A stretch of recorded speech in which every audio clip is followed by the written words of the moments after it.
अस्सलाम वालेकुम जी। आज का लेक्चर हमारे पास है एनर्जी के बारे में। हम यूनिट ऑफ एनर्जी देखेंगे, major form of energy, potential और काइनेटिक को डिस्कस करेंगे, फिर एनर्जी कंजर्वेशन का प्रिंसिपल समझेंगे और एनर्जी ट्रांसफर को समझेंगे। तो आज हम वर्क और एनर्जी का चैप्टर शुरू करने जा रहे हैं।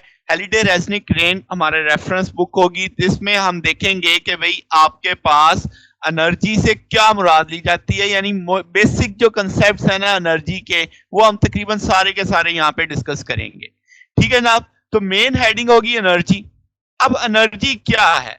एनर्जी एक स्केलर क्वांटिटी है जो किसी ऑब्जेक्ट, एक या एक से ज्यादा ऑब्जेक्ट की पोजीशन, स्टेट या कंडीशन से एसोसिएट होती है।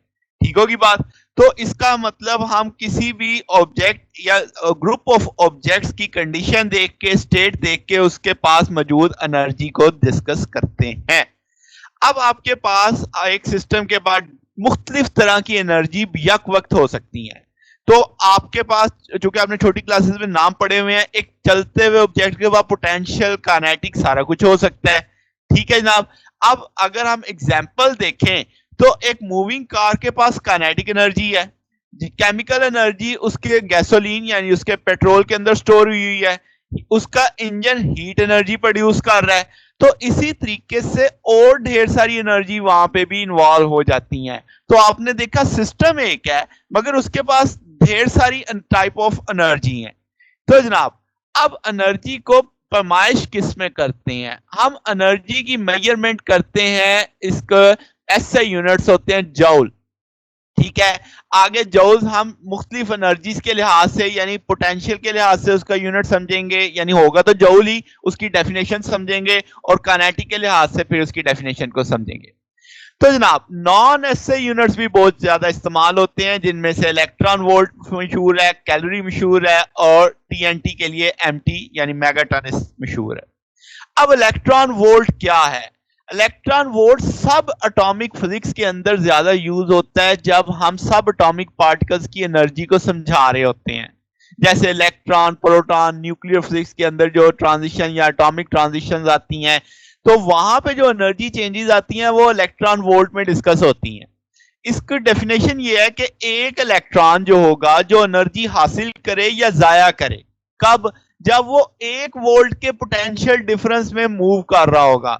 यानी 1 वोल्ट के पोटेंशियल डिफरेंस के अंदर अंदर उसे जितनी एनर्जी मिल सकती है या वो जितनी एनर्जी खर्च कर सकता है, तो वो इलेक्ट्रॉन वोल्ट कहलाती है। तो 1 इलेक्ट्रॉन वोल्ट कितना होता है जनाब? 1.6 इंटू 10⁻⁹ जौल। आप देख सकते हैं काफी छोटे यूनिट्स हैं, 10⁻⁹ जौल। अब जब हम कैलोरी की बात करते हैं तो फौरी तौर पे फूड कैलोरी हमारे जहन में आता है कि भाई आपके पास, क्योंकि आप हर खाने वाली चीज के ऊपर कैलोरीज मेंशन कर रहे होते हैं, तो आप जो फूड कंटेंट लेते हैं डेली रूटीन के अंदर, तो वो इन टर्म ऑफ कैलोरी होता है। तो आप जिसे फूड कैलोरी बोल सकते हैं। जब आप बोलते हैं ना कैलोरी, तो वो 1 किलो कैलोरी के इक्विवेलेंट होता है। ठीक होगी बात। तो 1 कैलोरी इक्विवेलेंट आता है किसके जनाब? 4186 जौल के बराबर। तो ये भी हमारे पास रोजमर्रा जिंदगी में इस्तेमाल होने वाले यूनिट हैं। तो calorie is also the unit of energy, जो हम फूड से एनर्जी हासिल करते हैं। ठीक है। मेगाटन, जैसे आपके पास एक लार्ज अमाउंट ऑफ एनर्जी जब हम रिलीज करते हैं, जब कोई न्यूक्लियर ब्लास्ट होता है या एक ह्यूज आप कोई ब्लास्ट करते हैं, तो उसकी एनर्जी की जो कैलकुलेशंस है वो मेगाटन में होती है। तो 1 मेगाटन इक्विवेलेंट होता है 4.18 10⁻15 जौल। अब देखो पॉजिटिव में है 10⁻15, तो बहुत बड़े यूनिट है आपके पास ये चीज। ठीक है जनाब। तो अब इसकी एग्जांपल में आप देखो कि जैसे मैंने कहा न्यूक्लियर वेपन है आपके पास, तो उसकी जो एनर्जी अब रिलीज होगी वो तो ह्यूज अमाउंट ऑफ एनर्जी होगी। तो वो हम किस में बताना पसंद करेंगे? मेगाटन के अंदर बताना पसंद करेंगे। ठीक होगी जनाब।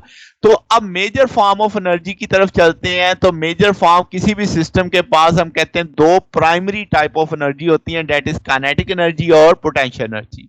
तो इसका मतलब अगर आप किसी मैकेनिकल सिस्टम की टोटल एनर्जी देखना चाहते हैं तो काइनेटिक और पोटेंशियल को जमा कर दो तो ऑलमोस्ट टोटल एनर्जी मिल जाएगी आपको। ठीक है बात। तो मैकेनिकल एनर्जी जो है, मैकेनिकल सिस्टम है, वो अब आपके पास उसमें एनर्जी, उसकी पोजीशन, उसकी कंडीशन और उसकी मोशन की वजह से मैकेनिकल इफेक्ट्स आता है आपके पास। ठीक है जनाब। तो पोटेंशियल एनर्जी को डिफाइन करें तो हम कहते हैं ये एक तरह से स्टोर एनर्जी है जो ऑब्जेक्ट्स की इंटरेक्शन की वजह से उसके अंदर क्या हो जाती है, स्टोर। जैसे आप एग्जांपल में देखें, एक स्प्रिंग एक आपके पास हो और आप उसे दो मैसेज लगा के कंप्रेस कर दें, तो वो जो कंप्रेस स्प्रिंग जिस स्टेट में है, जिस कंडीशन में है, उसके अंदर एनर्जी क्या हुई हुई है, स्टोर। तो दैट्स द कंसेप्ट के पोटेंशियल एनर्जी एक तरह से स्टोर एनर्जी में है।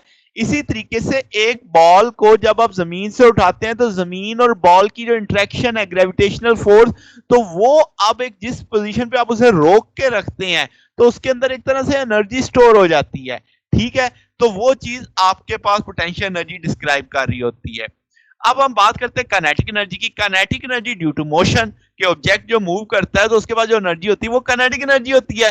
टूल इसका बड़ा सादा सा है कि 1/2 mv square, half mv square जिसे आप बोलते हो, तो इसका मतलब मैस और square of the velocity into 1/2 आ जाता है, तो that is a kinetic energy. अब अगर आप यहां से देखो, मैस आपके पास है v स्क्वायर है, तो आपके पास काइनेटिक एनर्जी हमेशा यहाँ पॉजिटिव आएगी या जीरो आएगी। जीरो कब? जब बॉडी रेस्ट पे होगी, वेलोसिटी जीरो हो गई तो बॉडी काइनेटिक भी जीरो हो गई। तो अब आपके पास काइनेटिक एनर्जी भी आपके पास स्केलर है, क्योंकि ये v स्क्वायर है, v dot product a dot a is equal to a square, तो v dot v is equal to v square, तो डॉट प्रोडक्ट स्केलर होता है आपके पास, तो काइनेटिक एनर्जी स्केलर है आपके पास।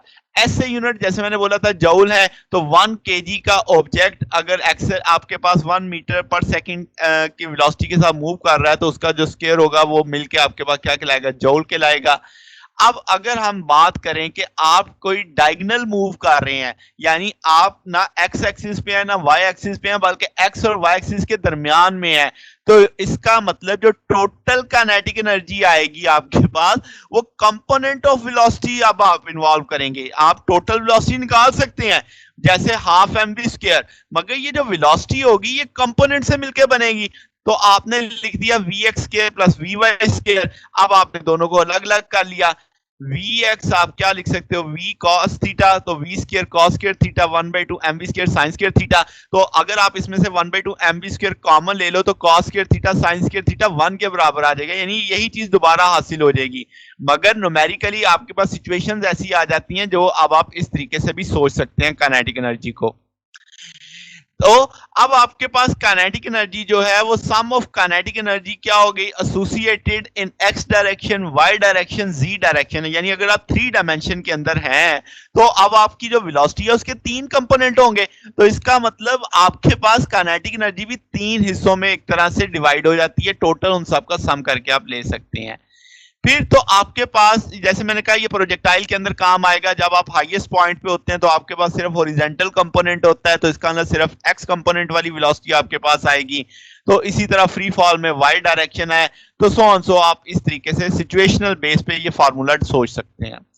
अब ये फार्मूला बहुत अहम है, E is equal to P square 2m। आपने काइनेटिक एनर्जी का फार्मूला पढ़ा 1/2 mv स्क्वायर। अगर आप m से ऊपर मल्टीप्लाई कर दें और डिवाइड कर दें तो mv ऊपर आ जाएगा m स्क्वायर v स्क्वायर, तो वो मोमेंटम बन जाएगा। तो आप लिखेंगे भाई आपके पास p स्क्वायर बाई 2m है, तो p अगर आपके पास कांस्टेंट हो जाए तो e और m इनवर्स है, तो आप लिखेंगे E1 ओवर E2 बराबर आ जाएगा M2 ओवर M1। यानी मोमेंटम कांस्टेंट होगा तो मास और एनर्जी इनवर्स रिलेशन पे चले जाएंगे, और अगर काइनेटिक एनर्जी कांस्टेंट होगी तो मोमेंटम्स की जो रेशियो होगी, मोमेंटा की जो आप कह लें, तो वो आपके पास square root of M1 over M2 आएगी। तो ये भी न्यूमेरिकली अब आपके पास जो सिचुएशंस आएंगी उसमें आप ये डायरेक्ट अब लगा सकते हैं फार्मूला।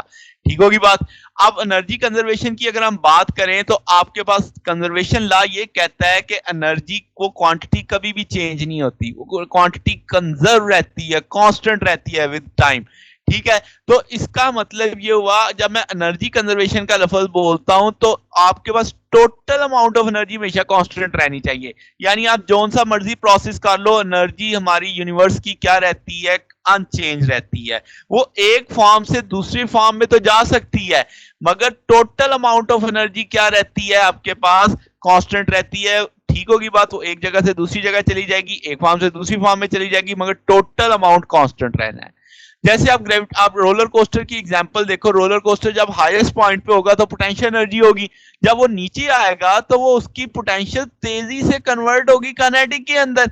तो ये चीज इस तरीके से आपने समझना है कि एनर्जी एक फॉर्म से जाती है किसमें, दूसरी फॉर्म में। जैसे गैसोलीन है, पेट्रोल है गाड़ी का, वो केमिकल एनर्जी है, वो कन्वर्ट करता है किसके अंदर, kinetic energy of the car move करती है, तो इसका मतलब वो जो पेट्रोल की केमिकल एनर्जी है वो काइनेटिक एनर्जी में जा रही है। अब ये जो एनर्जी ट्रांसफॉर्मेशन है, ये अब आपके पास विद इन सिस्टम नहीं है। यानी गाड़ी की मिसाल आप देखो तो गाड़ी के अंदर ही केमिकल है और गाड़ी के अंदर ही यानी वो काइनेटिक में जा रहा है। ये एनवायरनमेंट के साथ भी ऐसा ही है कि आपके पास जब एनर्जी एनवायरनमेंट में ट्रांसफर होती है तो तब भी वो टोटल क्या रहती है, कांस्टेंट रहती है। अब ये वाला जो मामला है जिसे मैंने अभी डिस्कस किया, एनवायरनमेंट वाला, एनर्जी ट्रांसफर वाला, तो आपके पास जो सिस्टम और एनवायरनमेंट के अंदर एक्सचेंज हो रही है energy, that is energy transfer. तो अब ये दो बुनियादी कंसेप्ट हैं कह लें, या दो बुनियादी थॉट्स के लिहाज से हम देखते हैं कि प्राइमरी एनर्जी ट्रांसफर क्या होता है, वर्क में मैकेनिकल ट्रांसफर है, यानी आप पुश करते हैं, आप पुल करते हैं, तो आप बेसिकली वर्क करके एनर्जी ट्रांसफर कर रहे हैं, कॉन्टेक्ट आ गया आपके पास, ठीक है। हीट में क्या है, non mechanical transfer of energy from environment to system या सिस्टम टू एनवायरनमेंट आप कह सकते हैं। तो आपके पास क्योंकि टेम्परेचर डिफरेंस होता है, तो अब आपने देखा कि mechanical transfer of energy, non mechanical transfer of energy जो एनवायरनमेंट के साथ चल रही होती है।